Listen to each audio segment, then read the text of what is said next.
మీ ఎలాంటి వ్యాపార ప్రకటనలకైనా వెంటనే మా ఛానల్ సంప్రదించండి.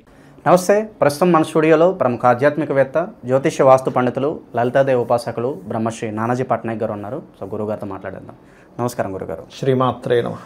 గురుగారు, సెప్టెంబర్ మాసం సింహరాశి వారి పరిస్థితి ఈ నెల ఏ విధంగా ఉండబోతుంది? ఈ మాసంలోనే మనకి చంద్రగ్రహణం కూడా ఉంది. సో దీని తాలూకు ఇంపాక్ట్ ఓవరాల్గా ఈ మాసంలో ఎలాంటి జాగ్రత్తలు తీసుకోవాలి సింహరాశి వాళ్ళు?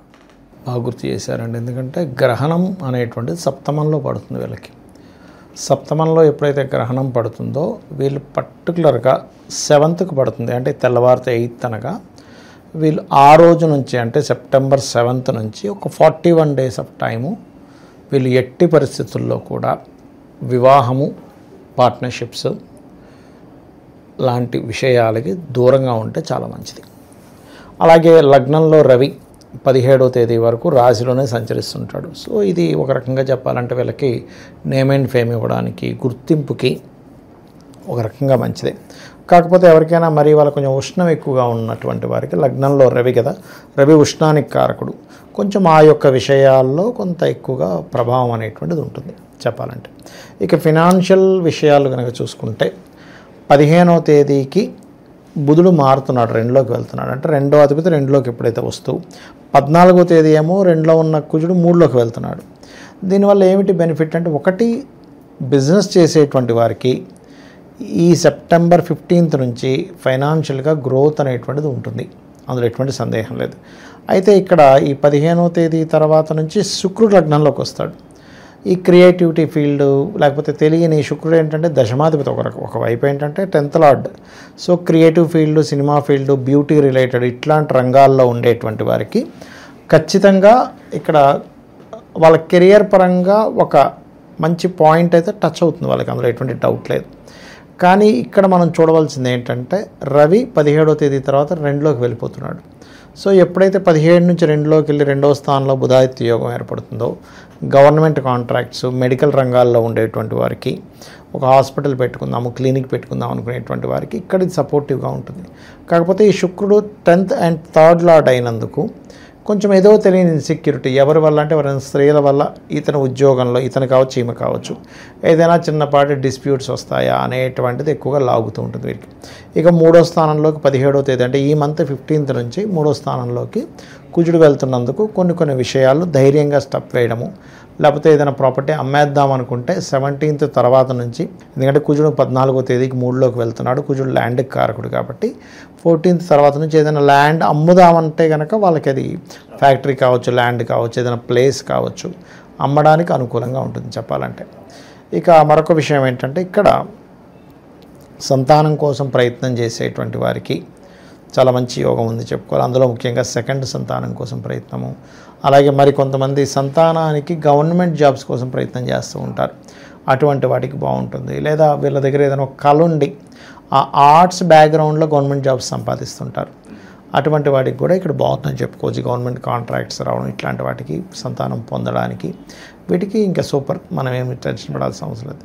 ఇక ఇక్కడ హెల్త్ పాయింట్ ఆఫ్ వ్యూ కనుక చూసుకుంటే కొంచెం నర్వ్స్ రిలేటెడ్ ఇష్యూస్ ఉన్నవారు, కొంచెం అంటే కీళ్ళ నొప్పులు, కాళ్ళు లాగడం లాంటివి ఉంటాయి చూసారా, వారు కొంచెం జాగ్రత్తగా ఉండాలి. గ్రహణం సప్తమంలో పడుతున్నందుకు ఇందాక మనం మొదట్లో మాట్లాడుకున్నట్టుగా వివాహ విషయం ఒకటైతే, రెండవది పర్టికులర్గా ఈ హెల్త్ పాయింట్ ఆఫ్ వ్యూలో ఎవరికైనా బ్యాక్ పెయిన్స్ లాంటివి ఉన్నాయనుకోండి, అది కొంచెం చూసుకోవాలి ఈ టైంలో, అది ప్రధానంగా మనం ఆలోచించాల్సిన విషయం.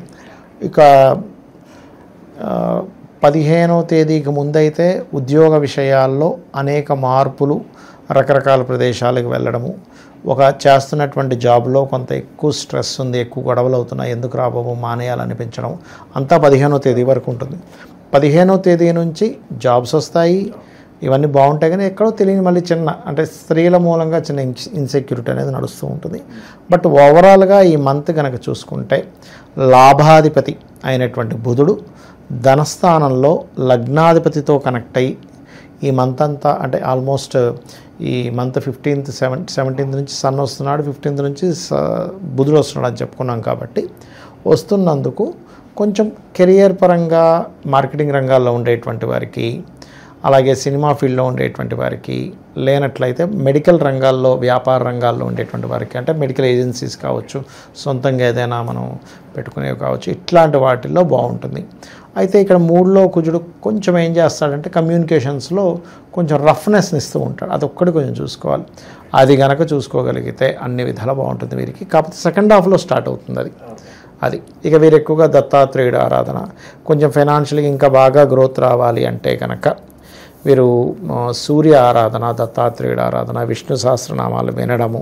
మెయిన్గా వీళ్ళకి సప్తమ స్థానంలో గ్రహణం పడుతున్నందుకు ఈ రాశివారు ఒకవేళ వివాహం అయిపోయింది లేదా ఒకసారి కుదిరిపోతుంది, ఇప్పుడు మనం చెప్పాము ఆల్రెడీ 2 months బ్యాక్ కుదుర్చుకున్నామండి ఇప్పుడు చేసుకోకూడదంటే ఎలాగా అనుకునేటువంటి వారు, అంటే వివాహం అయిన వాళ్ళైతే ఓం శివకామేశ్వరాంకస్త శివా స్వాధీన వల్లభాయ నమః చేసుకోండి.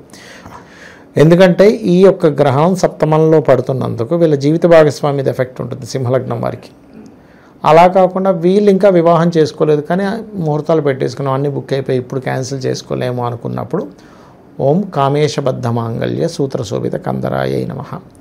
కొంచెం కొత్తగా ఎవరైనా ఈ ఆల్రెడీ మేము పార్ట్నర్షిప్లోకి వెళ్ళిపోయామన్నప్పుడు కొద్దిగా జాగ్రత్తగా ఉండాలి. స్థానచలనం కలిసి వస్తుందంటారా? ప్రదేశాలు ఎవరైతే మారాలనుకుంటున్నారో ఇది సరైన సమయం అంటారు? ఉద్యోగరీత్యా వీళ్ళు వద్దనుకున్నా కాదనుకున్నా 15వ తేదీ వరకు మాత్రం మార్పులు ఉన్నాయి. 15వ తేదీ వరకు మార్పులు ఉన్నాయి, స్ట్రెస్ ఉంది, 2 ఉన్నాయి. ఇంకా మనం అంటే ఇప్పుడు విదేశాల్లో ఉంటారు అలాంటి వారు అయ్యో ఇప్పుడు మేము అక్కడ చేయలేం కదండి అంటే వాళ్ళ పేరు మీద ఇండియాలో చేసుకోవచ్చు ఒకటి. రెండవది ఏంటంటే వీళ్ళకి కెరియర్ పరంగా మంచి గ్రోత్ రావాలి అంటే ఒకటే తీపి చపాతీలు ఉంటాయి. ఎందుకంటే శుక్రుడు లగ్నంలోకి వస్తున్నాడు కాబట్టి తీపి చపాతీలని శుక్రవారాలు ఒక 3 చపాతీలు తీసుకొని ఓం మాణిక్య మకుటాకార జానుద్వైవ రాజితాయ నమః మంత్రం చదువుతూ గోవుకి గోవు రూపంలో కాకుండా సాక్షాత్ అమ్మవారే అక్కడ ఉంది అనే భావనతో కనుక చేయగలిగితే ఖచ్చితంగా బాగుంటుంది, ఇంకా అందులో సందేహం ఏం లేదు. ఇక 15 లోపల ఏదైనా తీర్థయాత్రలకు వెళ్ళడము ఇలాంటివి వీళ్ళకి ఏదైతే ఉద్యోగ సంబంధించిన విషయంలో ఇబ్బంది ఉందో అది తగ్గుతుంది వీరికి. సో ఓవరాల్గా ఈ సెప్టెంబర్ మాసం సింహరాశి వారికి ఏ విధంగా ఉండబోతుంది అనేది మీ మాటలో చాలా బాగా వివరించారు. ధన్యవాదాలు. శ్రీమాత్రే నమః.